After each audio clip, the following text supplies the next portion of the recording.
What's up, everybody? This is Mike Bird, and this is another episode of Take Care of Yourself. Yeah, we are just sitting here chilling in the Naughty Donkey Studios tonight. I've got my guest.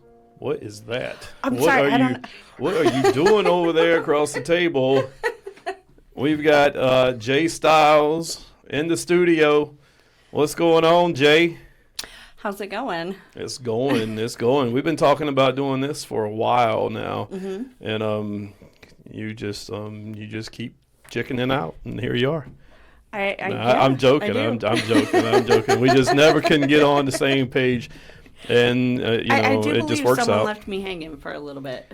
Are you implying I left you hanging? What? I think that's what you're doing over there. No, but finally you are in studio, and you are here to talk about, I don't know, what are you here to talk about? I mean, you are a bartender, right? Mm-hmm. Okay. Bartend, yep. Yeah. Well, how long you been living in good old North Carolina? How about the Raleigh area?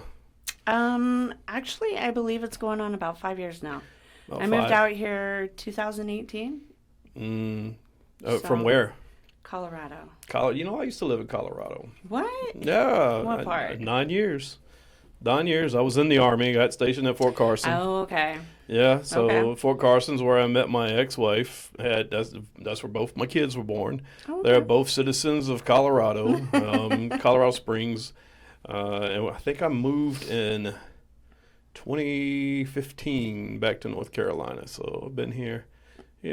So you moved back a couple of years before we decided to move out here. Yeah. But I think that's when we started to look for a different place to live. Yeah. Who's we? Well, it's a long story. This is a podcast. We love long stories. No one really gets... No one gets our situation, and they always ask if we're Mormon and live together. But it was me and 4 other adults and 3 kids.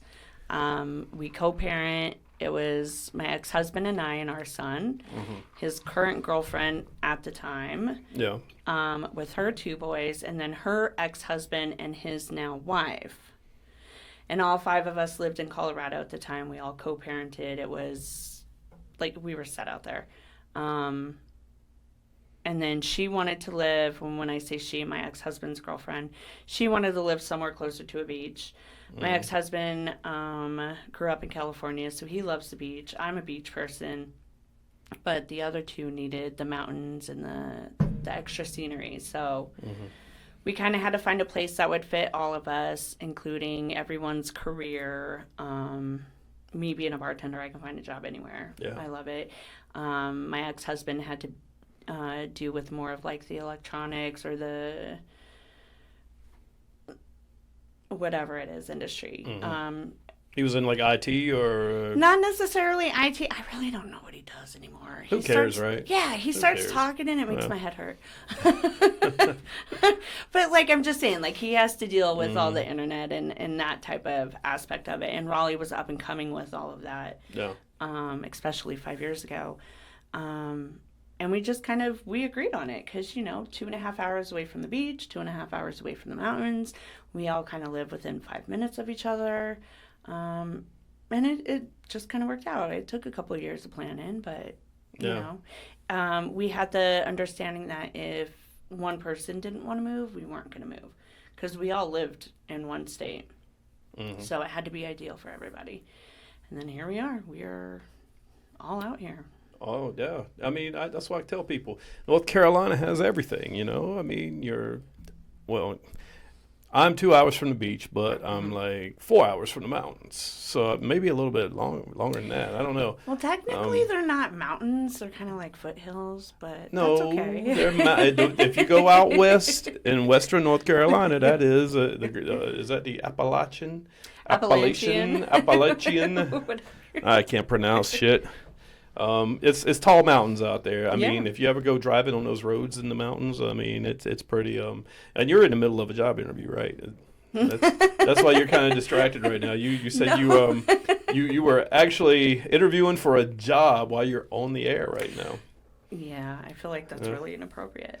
But they reached out to me and I responded, and then that just shows you how committed I am in my personal life. Any time you need to respond to a job interview while you're doing a podcast, please, by all means, go ahead. You know what? I'm almost done with this, and we're going to go for it. Well, how do you think it's going? Great. He already offered me a position. Oh, how much did he offer you? I hope it's good pay, or can you say? Honestly, like in the restaurant industry, it's really, it's up in the air. You kind of have to expect good days and bad days.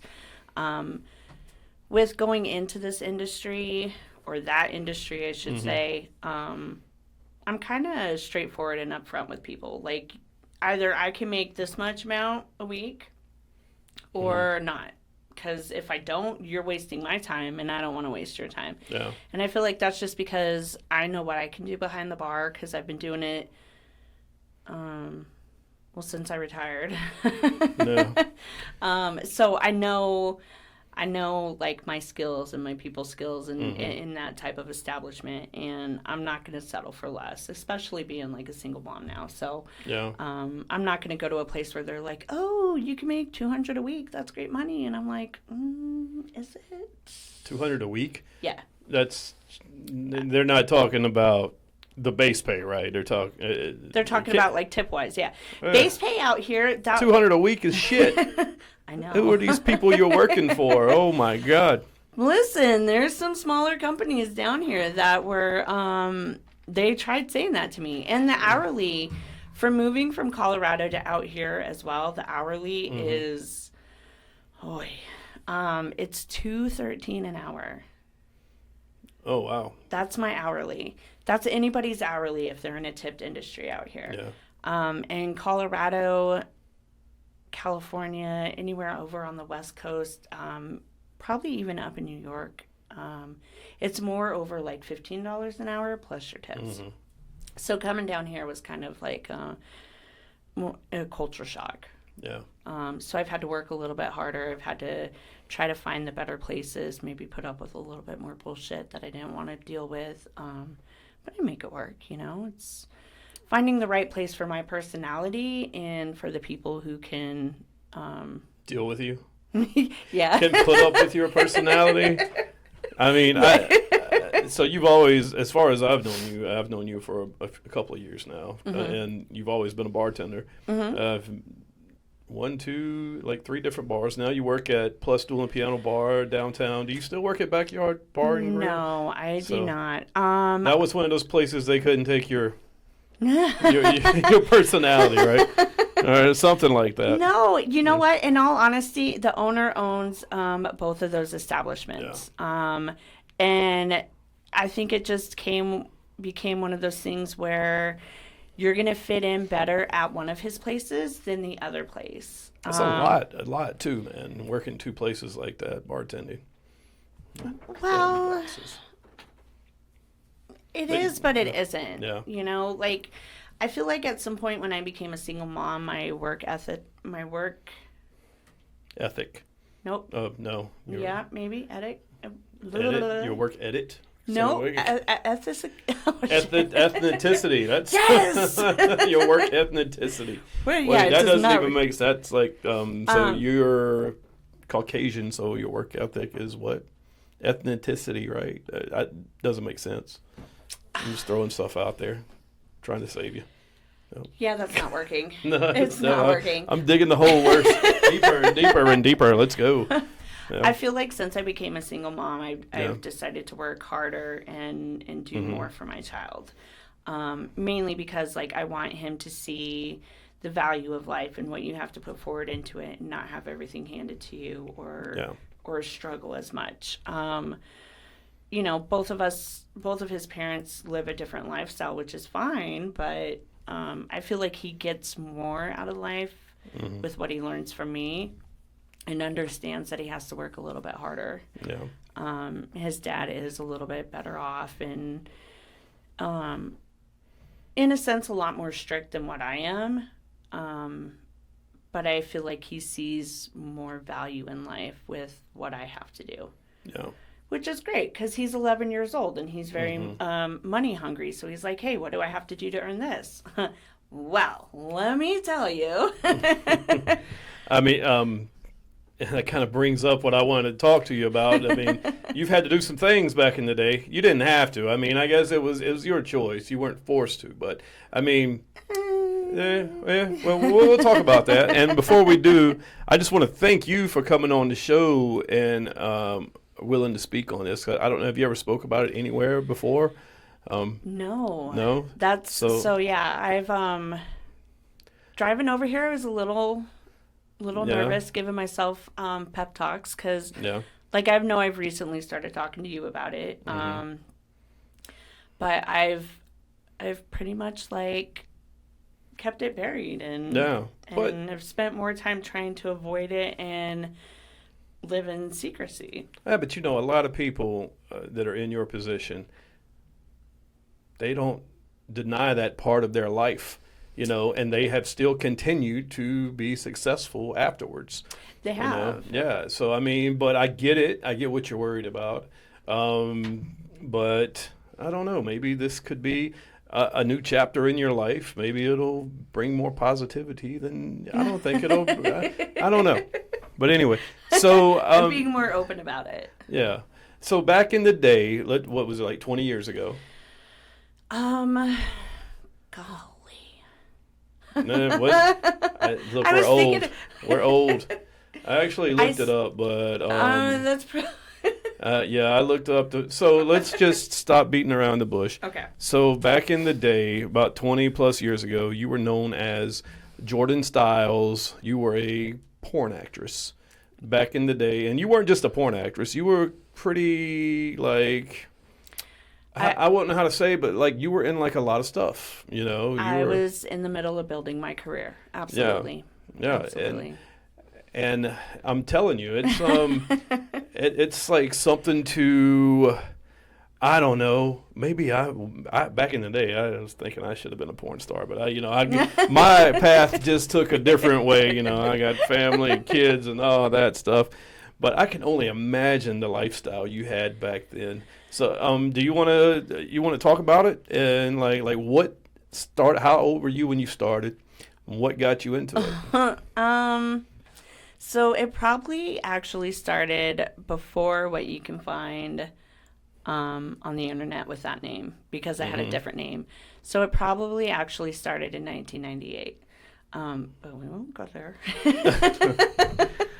In 1998, I was in the Army, so that was a long time ago. I was a little bit under 18. Oh, no. So we're not going there. Yeah. And honestly, I don't know. I've just been more of like a sexual person. It was something that was always first nature. And it was,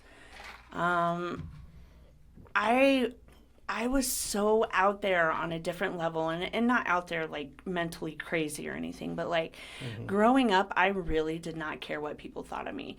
And you hear people being that way now, but I was that way back then. And when everybody was doing what they were supposed to do or thought they had to do and they had to do it a certain way, I was out doing my own thing and I didn't care.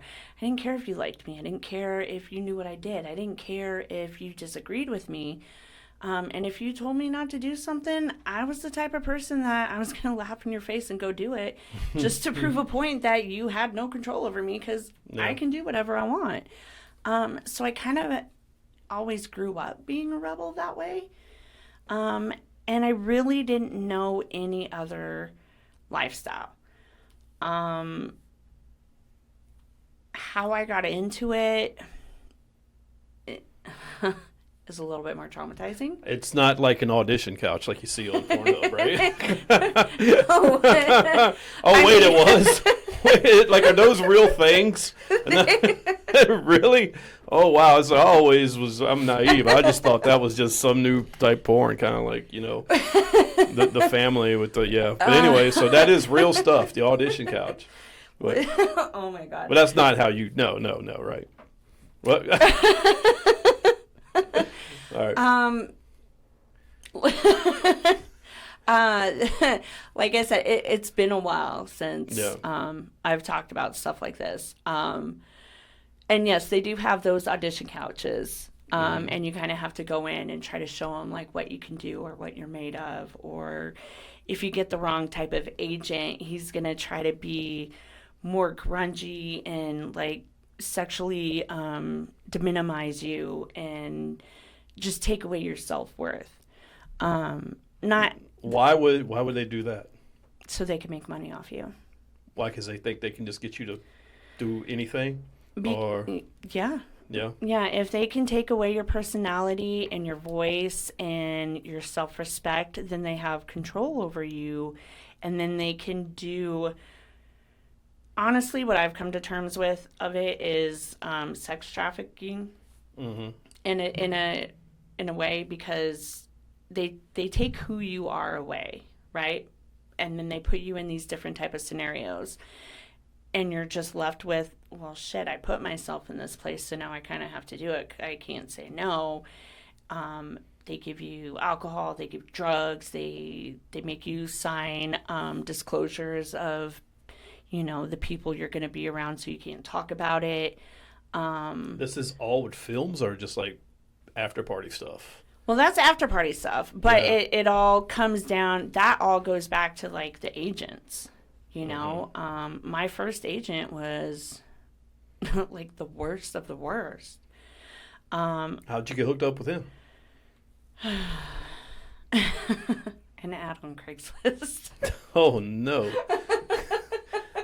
And Craigslist back in the 90s, late 90s was a freaking it was not show. Censored. The Wild West.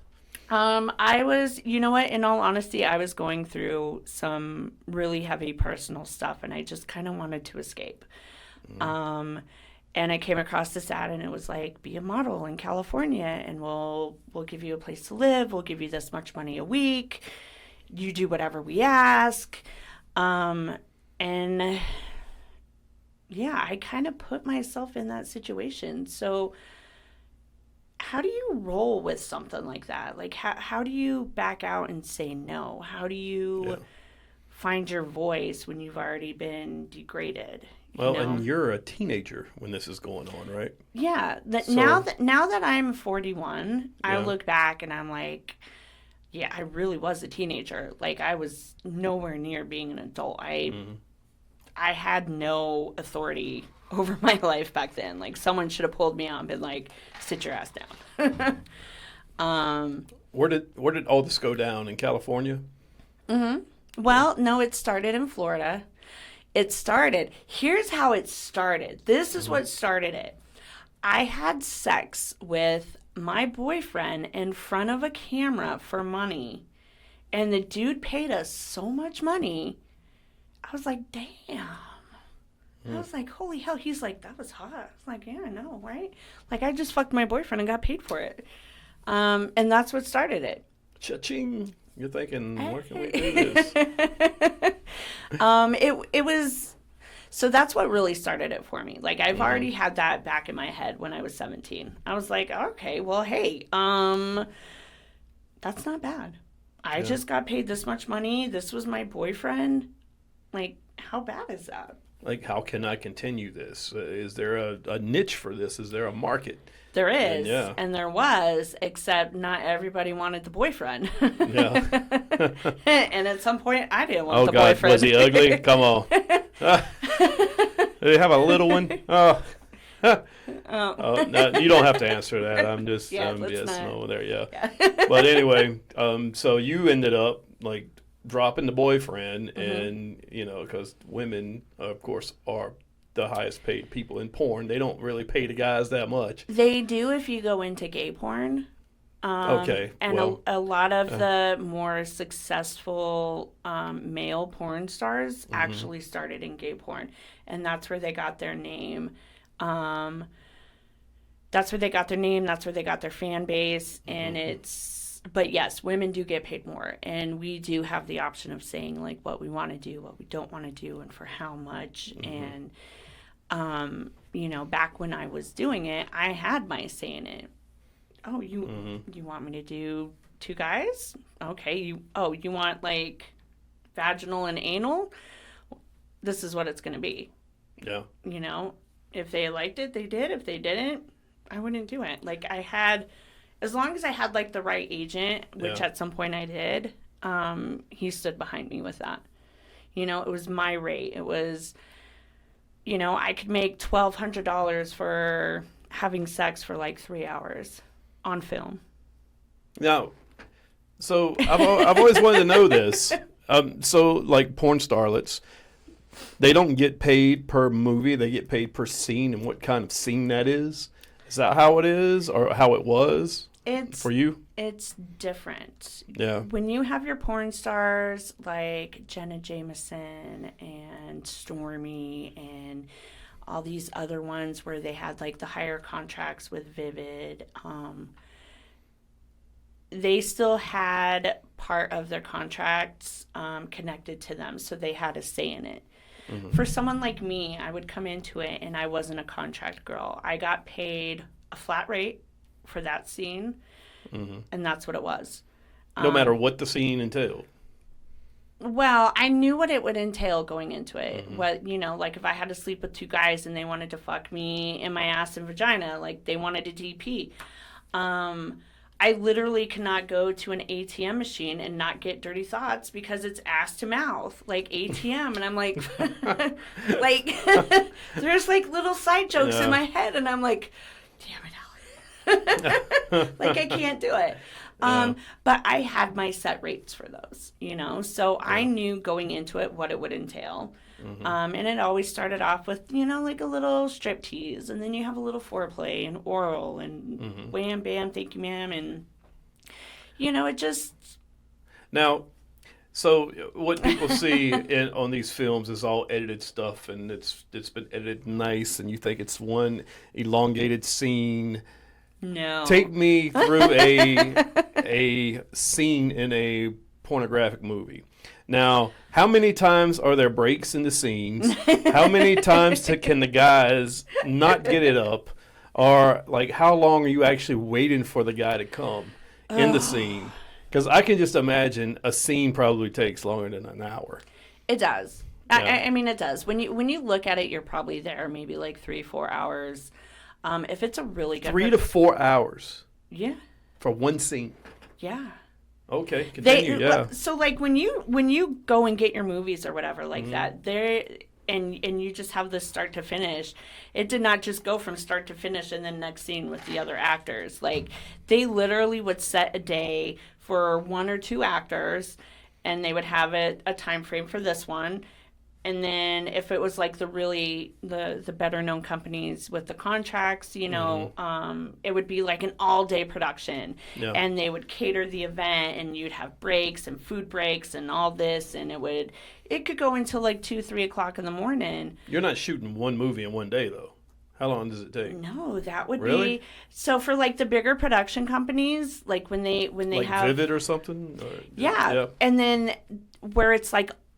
Even when it comes to like the B-rated films that you might see on Cinemax, and it has like this Emmanuel. Yeah, that was the one I jerked off to a lot when I was a teenager. Emmanuel, yeah. Yeah. But when they have like where the whole movie itself is one big scenario, they would do a couple of extra scenes that day, but it was you know, like, it depended on how much the guy smoked. At the time. Cigarettes? No. Weed? Yes. Okay. God. Why would you smoke weed when you're before you do a scene, knowing you're going to have issues? Why do people smoke that anyways? Well, to relax. But before you have sex, you're not trying to relax. Why are you trying to relax that? Like, bro, I need you to function. Yeah. Did they get in trouble for that? No. There's like no. I mean, you have pitched that by the director. No, you would have guys that would do that. You would have the girls that they would be doing their other things. Yeah. It just that whole lifestyle was filled with so much drugs and alcohol and just like horrible negative people. Yeah. You really couldn't trust the person you were sitting next to. You couldn't. Like, if you hired me for something, I was like, okay, great. So what are we going to do with this? Let's get it done with that. And then I had to look out for your entire camera crew. Do you know how many times these women get hit on by the camera crew? Because they're doing a scene and these guys are getting turned on filming them, and they're like, "Hey, do you want to go like on break?" Yeah. Did you not just see what I did? Like, no. I always wondered how the life of a cameraman in a porn goes. I mean, I've seen some bloopers where dudes got cum all in their face because they were too close to the money shot. It's hilarious, but it's it's also fun though. Like, I don't want to make it out to be all negative. Like, I did kind of get turned on by knowing people were watching me have sex. Yeah.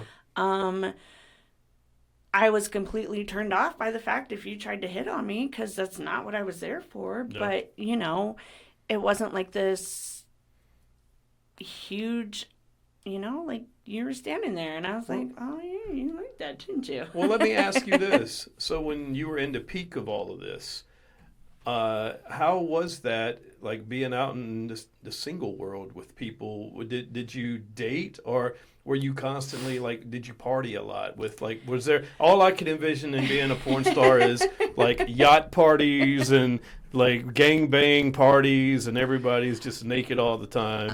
Oh, yeah. Well. So I guess some of that's kind of true? To some extent, yes. Yeah. Your business women out of that industry, they were a lot smarter with it. Maybe at some point they weren't, but it was like, no, this is my scene. This is what I'm doing. I'm paying and I'm going home. And like, that's that. And if you want me to come out to your bar, you got to pay me this because I'm making an appearance. Can you name anybody that was like that? You know? It's been so long. There was Trina Michaels, Electra Blue, Lexi something. God, she was gorgeous. Is there anybody still active that you used to do porn with back in the day? I don't believe so. Maybe like some of the guys. But I don't really watch porn. Well, no, I do, but I don't. Let me get back on track here. I had a squirrel moment and just got you off track. So you were talking about the lifestyle, you know, the parties and all that. So there, it is kind of true. You do. You have your parties, and pretty much every party that I went to was in the Hollywood Hills, and I went to System of a Down parties, and I would go to parties where you would have B-rated actors and voiceover actors. Half the people who lived in my apartment complex at the time were part of... For Disney movies, right? No. That would be so great if it was. No. But also back then at the time, porn stars and UFC wrestlers went together. You know, kind of like Jenna Jameson and Tito Ortiz. Tito Ortiz, yeah.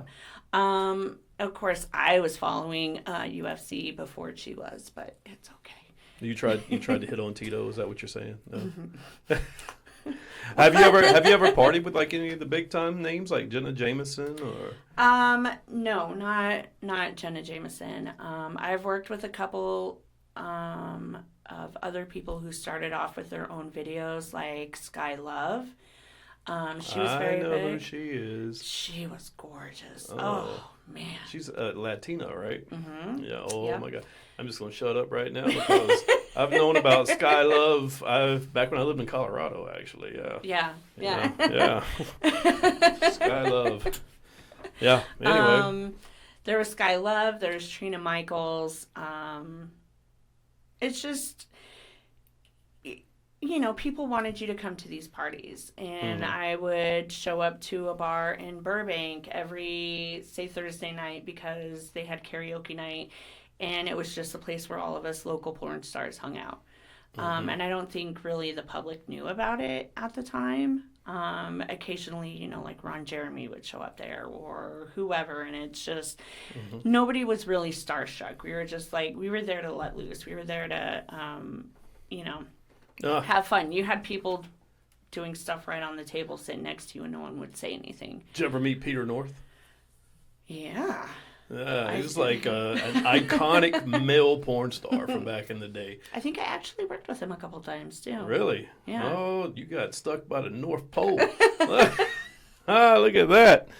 He is an icon. Like when I was a teenager in early 20s, maybe even before, he's been doing porn a long time. Mm-hmm. Yeah, he's been with them all. The Jenna Jamesons, what's the one who was young when she started and they just, what's her name?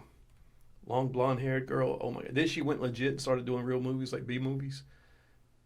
Oh my God, what's her name? Oh, I'm drawing a blank on this. I know of a girl and I forget her name, but she's Hawaiian and she did that. No, this is, she was doing porn when she was like 16 and she worked for a big company and she hid her age and it came out after she was legal.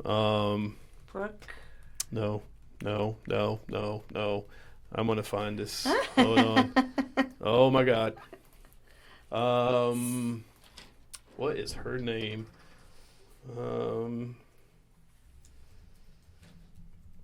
Let me type in porn star icons and let's see what pops up. Are you going to come up? 25 best porn. This is 75 porn stars. And I've kind of worked pretty hard to get my name removed from the search engines. Mm-hmm. It doesn't necessarily remove all of it. There's certain ways to find it up, but if you just do a generic search, it won't be there.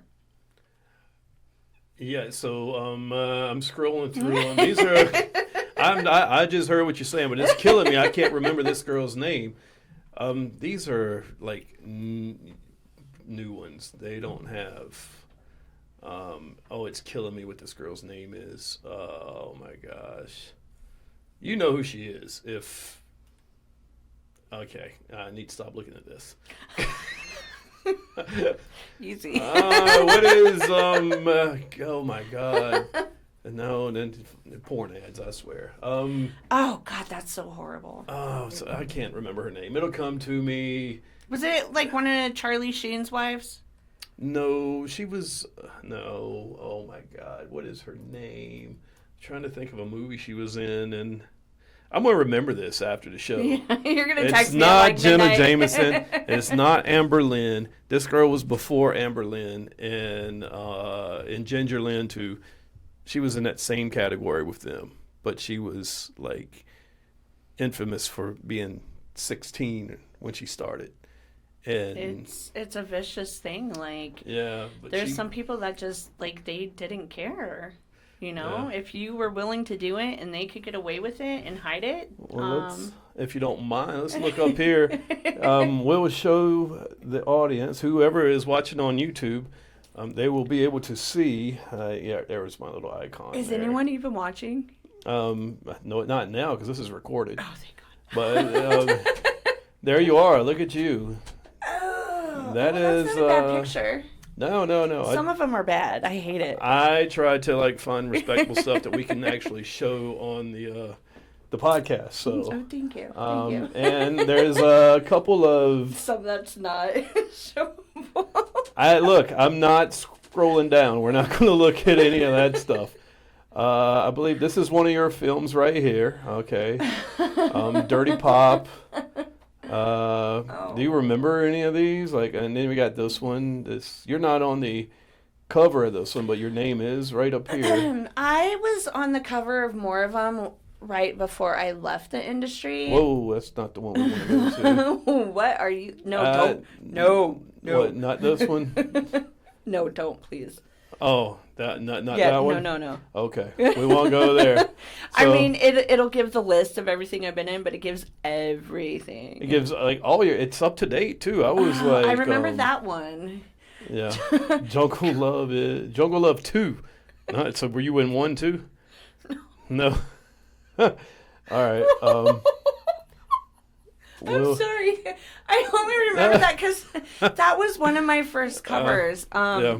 And my ass was just right there. Yeah. I had a nice red bikini on, and they put it on there. Well, do you miss that lifestyle a little bit?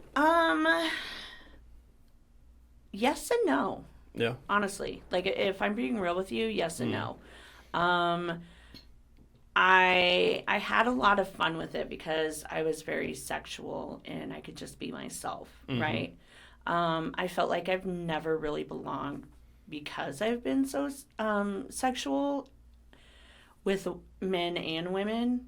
And I had fun with it. Like, when I tell you I really didn't care what you thought of me, I really didn't. But when I tried to leave the industry and get away from it and better myself and my health, and people found out who I was, then I really started to fall into a dark place because I got judged. Yeah.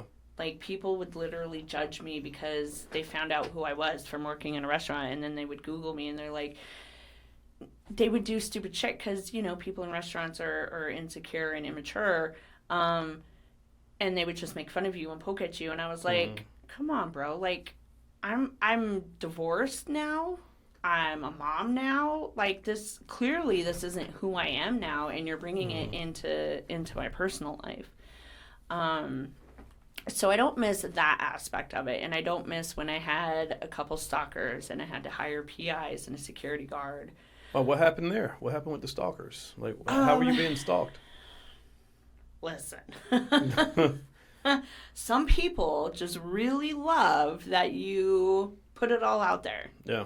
They do. Like, I mean, it's kind of hard when you're having sex on film to fake it, right? So if you're doing good, I'm going to engage in it and stuff, which is what they want. If you're not doing good, I'm going to tell you what to do, which brings in a whole different line of kink, right? Wait, so guys really suck when it comes to porn, some of the actors? Yeah. Like, how many times do porn actresses have to fake it in a scene? Oh my God. Seriously, like, we do not want to be pounded the frick out, like, the entire time, you know, like, it's Jungle Love, whatever, like, that was, well, if you didn't know, it was like a black on white film, and most of my films in the beginning were biracial. I kind of think that you couldn't name a film Jungle Love nowadays. I think we couldn't get away with that one in 2023. But carry on, yeah. No, you really couldn't. Like, if you look at some of the titles that I've had from my biracial scenes, you could not get away with that stuff nowadays. Yeah. And it was basically more of big black man and his and little pink white, you know, and it's just like, God, do you know so many people are getting offended by that? But at the same time, like, they try to make it to where,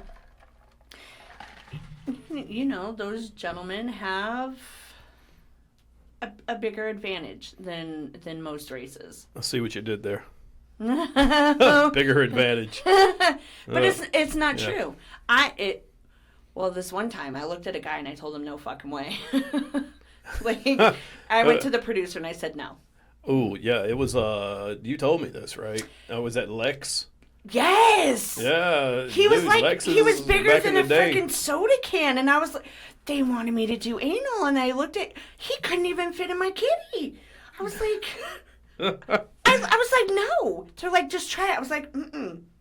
Yeah. Wasn't his name like Lexington Steele? Or, yes. Yeah, I remember him. Tall, bald, black guy. Yes.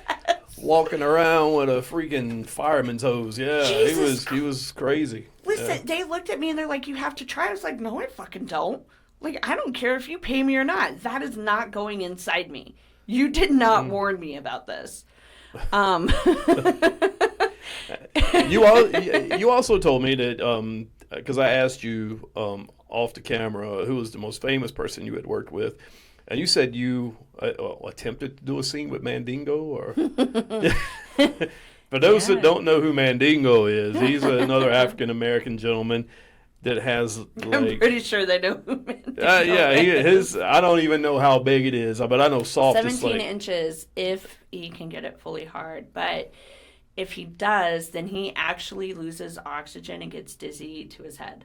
and he can't stay hard very long. So to have a penis that big is kind of a curse because you really can't enjoy it. I mean, women say, "Oh, I like the size. I want a big one." But when somebody like Mandingo wipes out that kielbasa, they're like, "Listen, okay." With him soft, he's still no. Listen, we tried to make it work. Like, okay, bro. Like, but no, it's. How did that go down? Like, he just was there, and you tried to have the scene, and he just couldn't get it up, or he was passing out. He would get it up for a couple seconds, and we would, or a minute or whatever, and we would try to do what we could. But, yeah, he really could not just perform that long. I can just imagine the awkwardness. Like, is it awkward on set? Well, that's going to be one of those sets that takes a long time because, you know, they really try to get their different angles in their films. So it's, you know, maybe your like 3-hour set is going to take 8 hours. And you just kind of have to like push through it. But at the same time, like, you know. Which is something he can't do.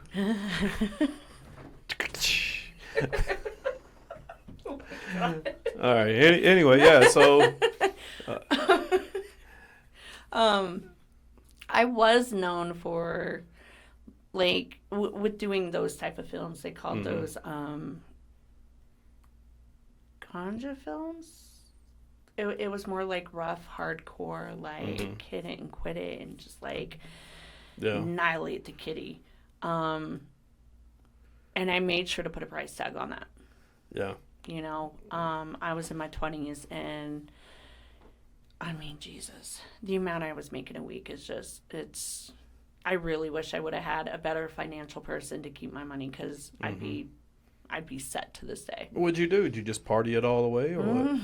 Yeah, pretty much. There was that, but I also, you know, I had an apartment in LA, and I had a house in Colorado, and I had a couple vehicles, and I partied. Yeah. So it just, it is what it is, you know. So how long was your career? If you had to put a time frame on it, did you do it for over 10 years, or was it less than 10? Maybe like 8 or 9 years. 8 or 9. And then anything after that is just the companies reusing those films, and I have no control over that because you don't get royalties or anything from any of your old films, or nope. No. Nope. I signed a contract saying they had full release of them. And that kind of sucks for anybody that did porn and they've been out of it for a long time, or you know. But that was something. That was on me though. That's like Jenna Jameson. She still gets royalty for her stuff. Stormy Daniels, Electra Blue, Trina Michaels, like all these other women. If you really got a good contract with one of these companies, you had that. You had that option. You know, if you're just going in to do a scene, just to be another part in a film, they were like, "Hey, this is what it is." Okay, well, you know, you want me to do this? That's going to be $1,200. Like, that's going to be $1,500. That's going to be, you know, it's just girls. Okay, like whatever. That's how much were you offered for Mandingo? I think I was under it offered.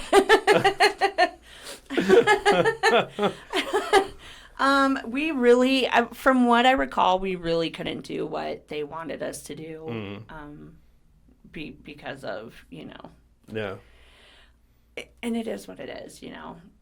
Some guys would actually shoot up in their hoo-has to try to stay hard. Shoot up what? I don't know, but... What are they sticking in their penises? That is terrible. They did. They would shoot something up to stay hard. And if they did too much, they wouldn't get hard. Oh, my God. Yeah. All right, so you've been in the industry like 8 years. You did all the things. You've made about how many films, you think? Would you say 200? I made a lot. A lot? Yeah, I made a lot. So in 8 years, you made a lot. And then one day you just said, I'm done with it, you know? So what brought you to that decision, and how did you go about ending your porn career? I literally just walked away from it. Mm-hmm. I kind of blew a couple contracts that I had set up.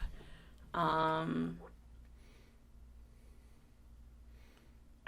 couldn't do it no more. I was not healthy. I was heavily into drugs, and I was addicted to the money. And then I don't know, I kind of woke up one day and I was like, I don't want my kid to know this is what I did. Mm-hmm. Which is really weird because, like, I've lost some friends who have been in the same situation as me and who live that style and who were on drugs, and they could never escape. They died from an OD. They died from, it was a part of it, you know. Any director could get you anything that you wanted. All you had to do was be like, hey, I need this. And I'm like, all right. And I don't know. I kind of woke up one day and I was like, I don't want to live this way no more. I don't know if you know the answer to this, but back then anyway, like, what percentage of the actors and actresses were using drugs during the movies? A lot. Yeah? Yeah. I mean, pretty much 90% of the guys, their ball sacks smelled like weed, so you know they were getting high in the cars. Oh, God. Like, seriously. So was that the drug of choice during porn movies? No. You know, a lot of us women, we've had to deal with a little bit more of traumatic issues. Mm-hmm. We did a lot of the harder drugs, and I feel like it's because of the background that we grew up with and the traumas that we had to deal with and everything that kind of like pushed us up to that point. I really want to say it's not normal for a girl to want to go and have sex on film. Like, it's not normal. Like, why do you want to put everything out there for people to see? Why are you okay with people? So many do it, though. So many. Like, look at Pornhub. Well, now, many. Like, now, yes. Now it's different. Now you have OnlyFans. Now you have Pornhub, with people loading up. Like now it's accepted. Which is so mind-blowing to me. Because, like, when I was doing it, it was not accepted. I mean, it was very taboo. And the way that we kind of justified it was we were doing things that, like, Angelina Jolie and Brad Pitt wouldn't do on film. We did it for them. Yeah. You know? Even if you did, like, the hardcore porn or the soft-rated porn, you still had to go through those like actions. You're not going to see those big time A-listers do scenes like that. Like, you're going to see it start to get hot and heavy, but you're never going to see what we did. But you can see people that became A-listers because of pornographic videos. Well, yes. Pamela Anderson Lee, she was an A-lister already, but she came out with the infamous tape. Yeah. And then you've got like no, don't say Kim Kardashian. No. Yes. No. She sucked Ray J's dick and rode him on camera. And look at her now. She's like one of the biggest but pop icons, pop as in pop culture. Right. She's different though, because her mom is in the agent industry. Jay Styles, listen. She would not be Kim Kardashian without that sex tape. She would not. I will argue anybody to death over that. And people just forget about that sex tape. They forgot. Now, I think she released it on purpose. I don't think. Oh, yeah. And it was calculated. I mean, and look at all these other ones, like Paige, former WWE superstar. She's got a sex tape out there that got accidentally released. What's her name? The X-Men. The girl that plays Mystique. Jennifer Lawrence. Jennifer Lawrence has a sex tape out there. Really? Yeah. I remember She took a load in the face on camera. Who else? So you're saying so if I many. would have stuck it out, I could have been an A-lister by now? Well, I mean, I'm just saying that some people, it doesn't hurt. Like, it's more accepted now. Sex tapes comes out. I mean, Hulk Hogan had one, you know. Dude's got a fucking beer can. You know, I mean, yeah, right. But Hulk Hogan, and nobody even thinks about that, but he's got a sex tape where he was nude on film. Like Bubba the Love Sponge, which was like his supposed best friend back in the day, hit a camera in his bedroom, and Hulk Hogan fucked his wife. So, and then he released it, and Hulk Hogan sued him, and it was this whole big thing. There was one guy from, I want to say it was Good Charlotte. Oh, we had some fun. Oh yeah. Yeah. Oh, so have you ever banged a lot of celebrities, or so you Good Charlotte? Yeah. You ever partied with Charlie Sheen? No. You know, I hadn't. But there was this one time where I was supposed to go down to Brazil and do a video with a bunch of people. Them Brazilians be crazy. Well, yeah, but for whatever reason, I ended up not going down there. And the people that did go down there ended up catching something that lasts forever. Oh, no. So you dodged that bullet. I did. And that's always something that you risk was going down there. Or not down there, but like that's something that you always risk with, you know, that type of industry. Because you're having sex with all these people. Yeah, like how often are porn stars being tested? You were supposed to get tested, and this is back in the day, back in the early 2000s. Mm-hmm. You were supposed to get tested every 30 days. So that was on you, not your... Yeah, okay. No, it was on us. Now, you would have guys who would fake their tests or, you know, have someone, like, sign off. And that's shitty. It happened. Yeah. Excuse me. It happened a few times. Mm-hmm. There was someone that I worked with a few times, and he was notorious for doing shit like that. And I would just go to the doctor and be like, hey, I need some penicillin, or I'm not working with that one. Jesus. It's... Guys were more shady about that stuff because if you didn't have the correct paperwork, you couldn't shoot. You were canceled. Like, well, not necessarily canceled, but you were blacklisted until it came up to where you could work. And so for some of these guys, you know, when you say guys didn't make as much as women, they had to work a little bit harder than us. They became a little bit more shadier, you know? Like, they were going to fake their tests. They were going to do whatever it did to be in that film, to make their money. Yeah. And it wasn't bad. Like, we all had, like, the same facility that we went to, you know? If you caught something, they gave it to you. They gave you the medication or whatever. It was, you're out of commission for 2-3 weeks. Take this, come back, retest. Okay, you're good. Actually, being out of the industry for so long, I've known a lot of people that go and get these tests done because they sleep with a lot of people. And they won't have active partners if they can't provide a test. And I'm like, oh, I like that. Like, good for you. But at the same time, like, Jesus Christ, how many people are you sleeping with? God, don't ask her that. Listen, if I would have known about the area that I live in right now before I moved out here, whoo. You mean here in the Triangle area? Mm-hmm. Where do you live? Well, I mean, what area? You live in Cary, you live in Raleigh, you live in Lake Forest. I am not telling you that. Oh, okay, well, that's good. It is like a swingers, oh, crap. Everywhere out here in the Triangle area is a swingersville. Like, you southern people are dirty as, like...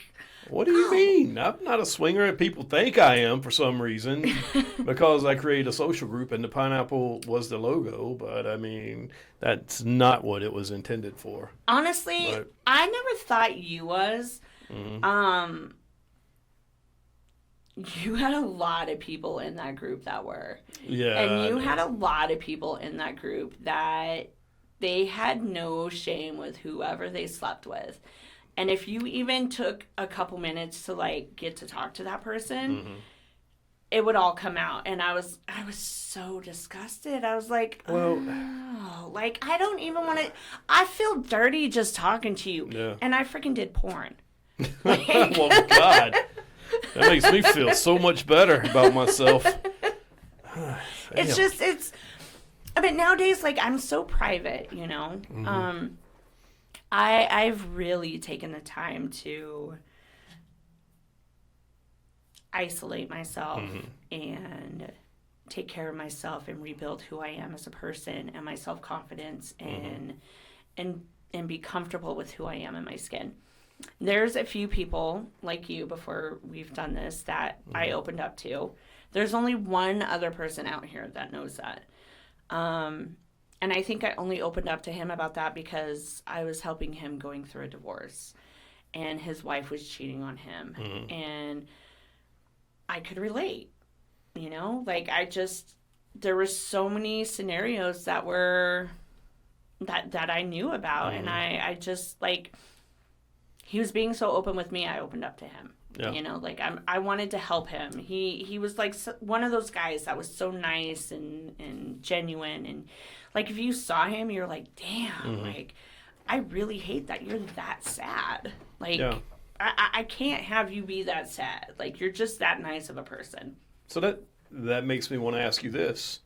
Why 20 years later and all the effort you've put into hiding that past lifestyle, why now do you want to come out and make it public? You know, you used to be this person. You used to be Jay Styles, Jordan Styles, you know, but why? Is it because maybe your story will reach somebody and maybe help them to, you know, maybe they're trapped in something like this and they can see that you've come out of it on the other side?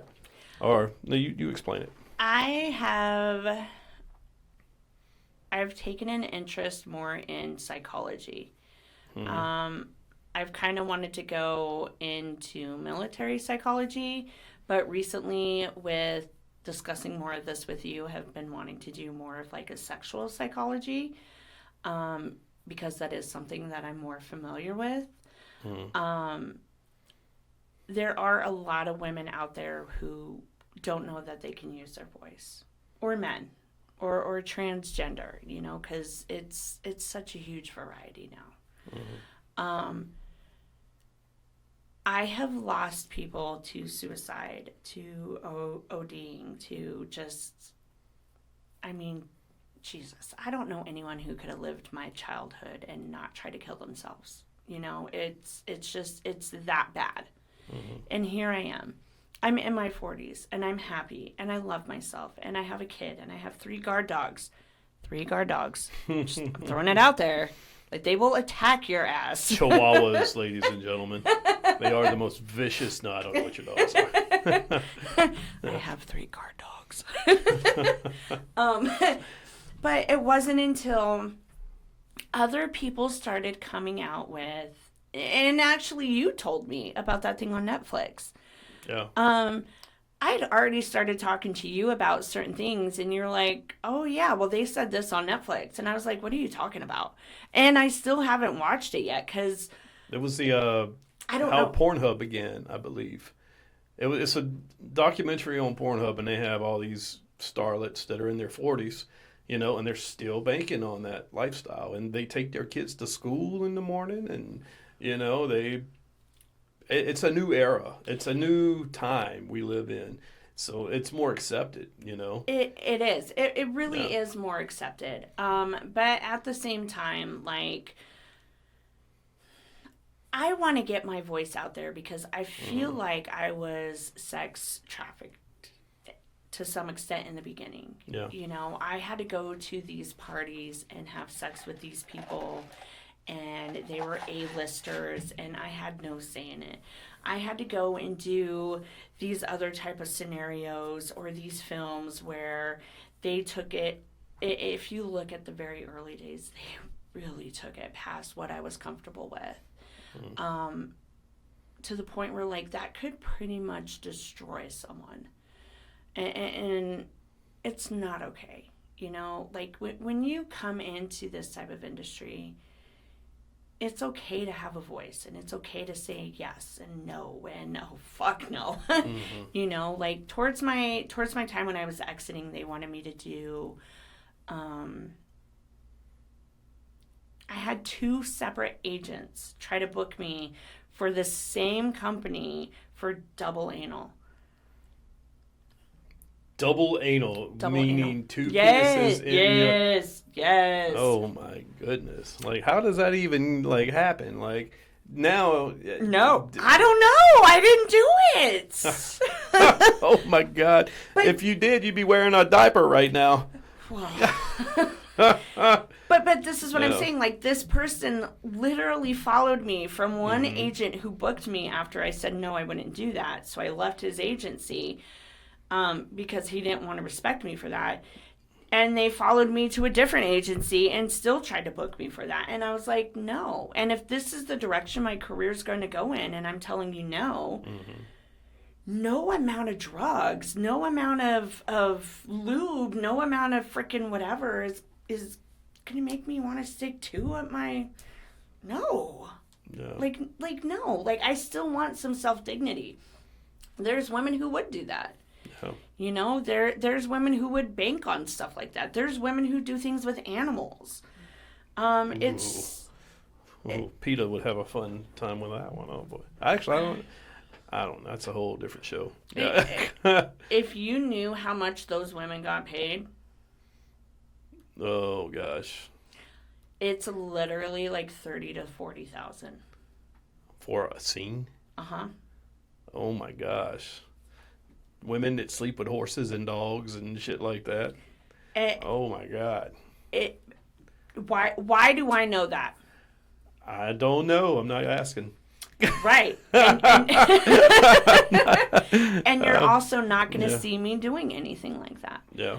But at that stage in my career, when I was starting to be on covers, when I was starting, and I was actually healthy during that time. But some things had happened, and it's just, as a woman, they find a way to completely degrade you and take your voice away and profit off that. And that's not okay. It really isn't. I'm not some feminine activist, and I'm not trying to all women and no, fuck that shit. Like, put your little pussy pockets away. Like, I don't care. But some women do need standing up for, and some women do need to have a voice for them. And I would love to be that voice because I know that I'm strong enough to not back down. And I know that I've been there and I've recovered from it and I'm healthy. And I have an amazing life right now. I'm not making what I used to make when I made in my 20s. I'm not living a life of luxury. I literally struggle to pay my bills, and I have everything that I need and everything that I want, including my 3 guard dogs. And I'm happy. Like, I'm genuinely happy, and I never thought that I would be in this place.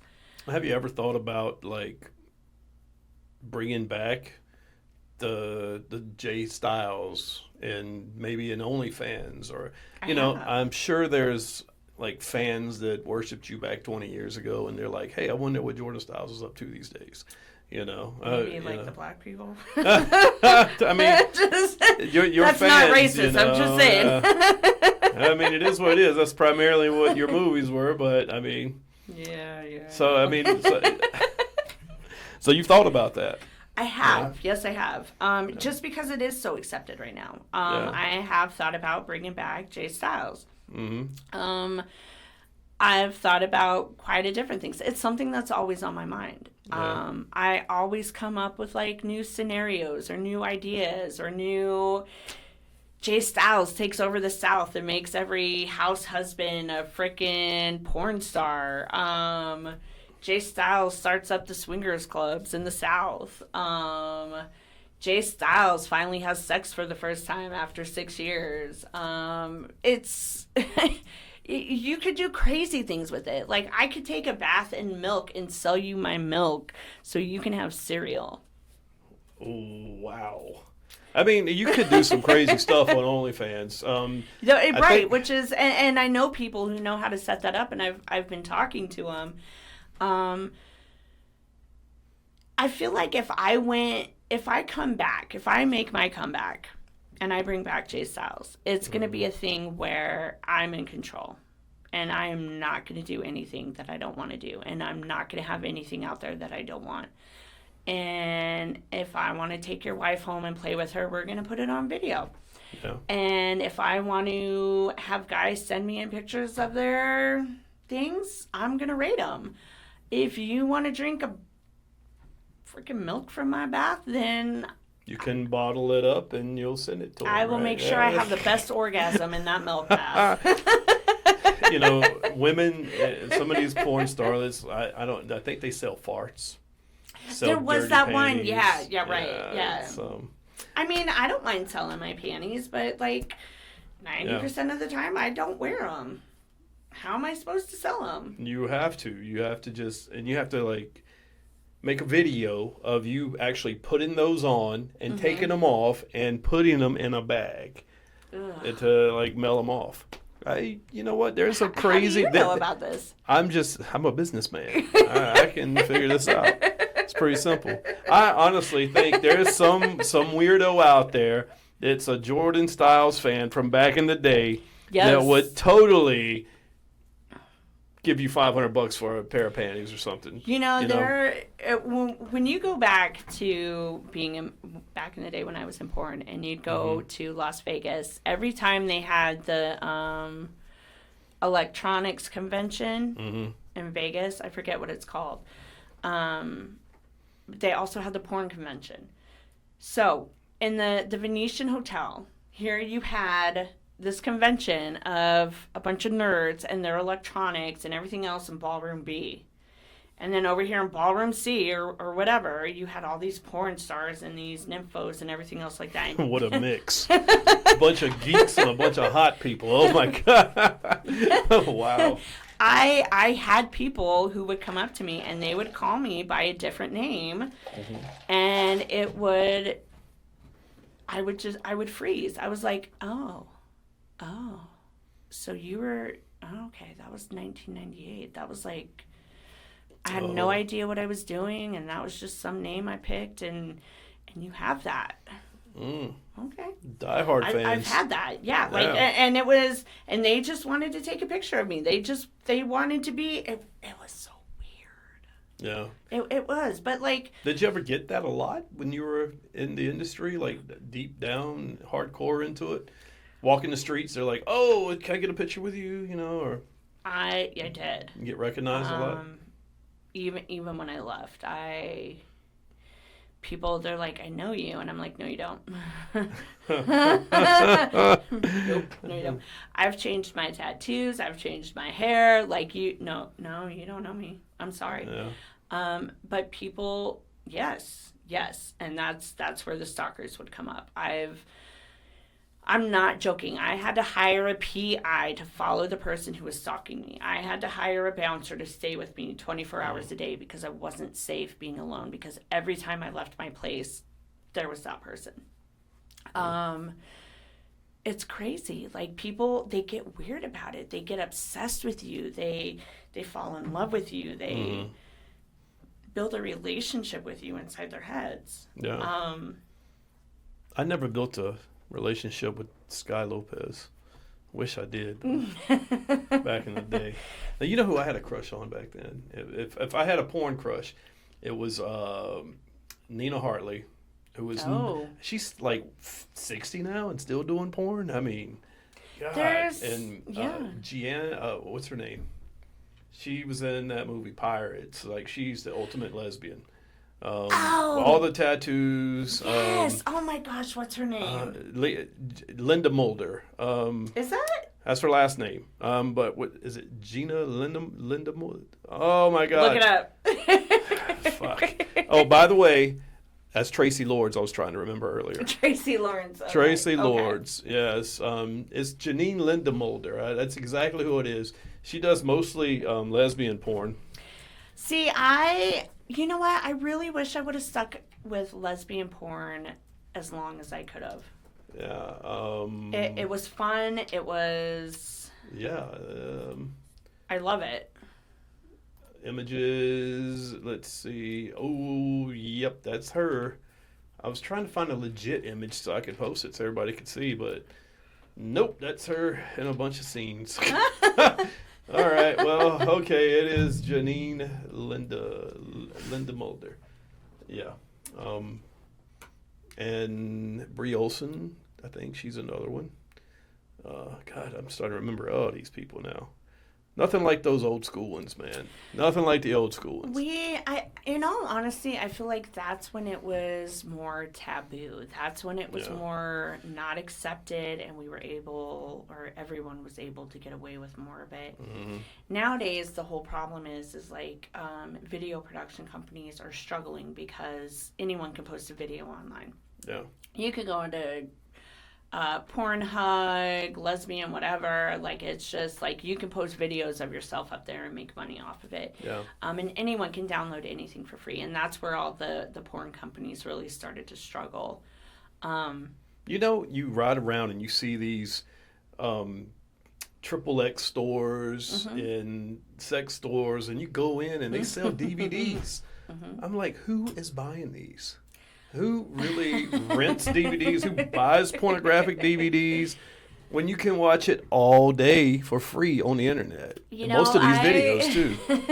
I worked with a company, and he actually helped me with my website back in the day, and he had the adult store right across the street from his office, and he was in charge of that. And there would be times I'd go in there, and I would see my films, and I was like, oh my God. Like this. You should be proud of your work. I know, but no. Yeah. There was one time. Nope, it was one time. One time I had sex in my personal life watching my film. Mm-hmm. And it ruined me because I was in the middle of trying to have an orgasm, and I was making the same noise that I was hearing in my film. And it was just like, it was an echo thing. And I was like, oh. Wait, you were having sex with one of your films in the background? Mm-hmm. On purpose? Or it was just on purpose, yeah. Wow, okay. Because I didn't know what I looked like. And this person, I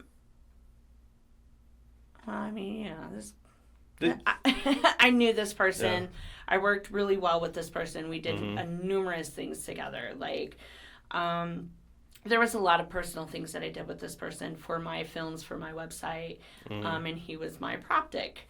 So for us to have sex, it was normal. But to hear me on film, oh my God, I was like, oh. Yeah. Is that what I sound like? Wait, I can't moan. I was like, oh my God. I can't listen to my voice when I play back some of these shows. I do. When I edit them, I'm like, oh my God, I sound terrible. I can't listen to myself. I don't know if I'm going to be able to listen to this. Well, honestly, I think it's gone great.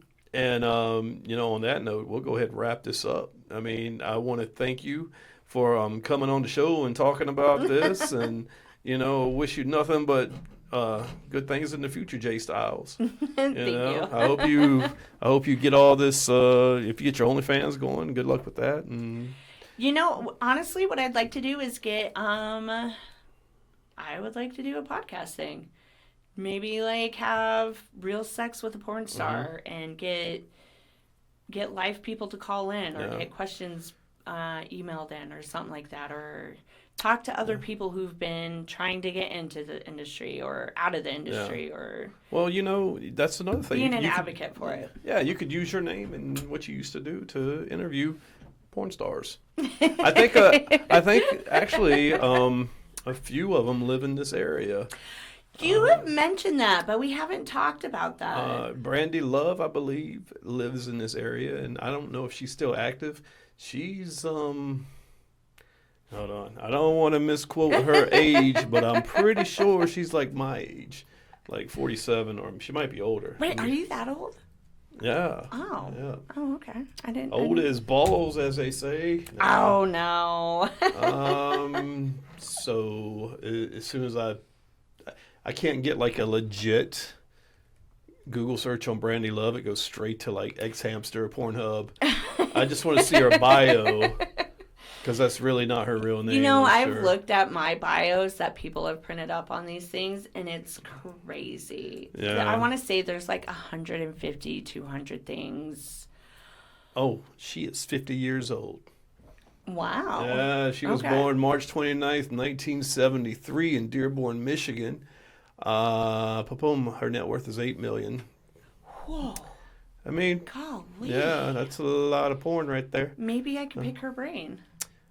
I do believe she lives in the Raleigh area. I'm not sure. I have a friend that said she did, and she's hung out at a party with her in Raleigh. Raised in Plymouth, Michigan, but I don't know. A lot of Michigan up here, so she may be. She could have went back. She might have had. So anyway, let's wrap this up. Thanks again, Jay Styles, as we would call you.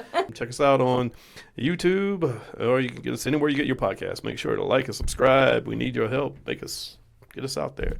Peace. We'll see you next time. Bye. You can say bye. Bye.